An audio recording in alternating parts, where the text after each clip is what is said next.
So my name is Ryan. I'm a mentor with Children Heard and Seen voluntary, and I've been doing this since December 2020. I was looking through Twitter, just scrolling through social media as I usually do, and I saw a post it was a post from Children Heard and Seen looking for a mentor for a 16-year-old who was living in the area where I was working. And I contacted them to say that I can do it when I finish a shift at say 5 p.m. Go see him in the evening.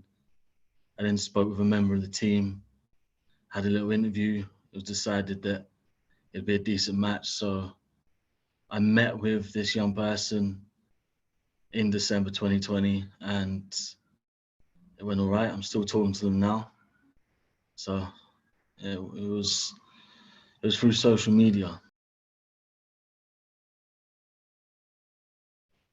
The same thing for any young person you come across is just if you can provide them with that space to speak and that space to be heard, as opposed to just being listened to, it's actually hearing what they're saying.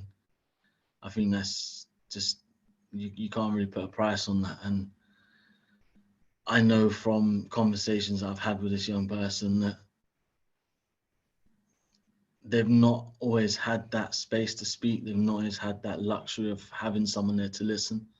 So being that person, being that point in their life at an age and at a time when they needed it, given everything that was going on, of course, the charity's there for a reason. I think that was integral for their development and also, again, integral for my development too. There was a time when this young person said to me about their little box that they find themselves in. And there's all these professionals stood outside that box. And they were telling me that myself and the member of staff from Chaz, we stood outside that box and waited for permission to come in. Whereas other professionals kicked their way through, stepped in that box without consent and just made them feel very uncomfortable and very pressured, very, very suffocated.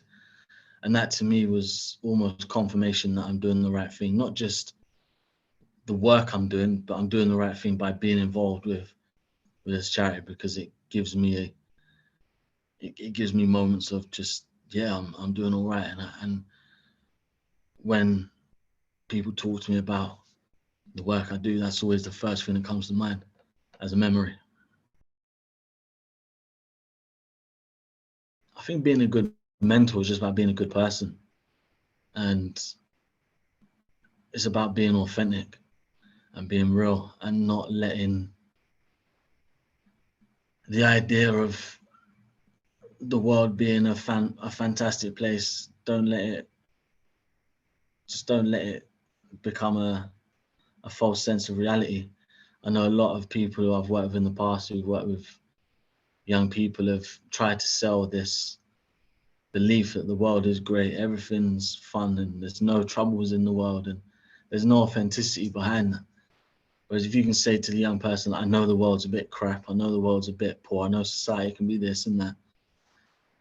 And it's about recognizing things that these young people are experiencing and then giving them a little bit of hope by saying, but there's this, or but there's that. When it comes to being a good mentor, I'd put authenticity at the top.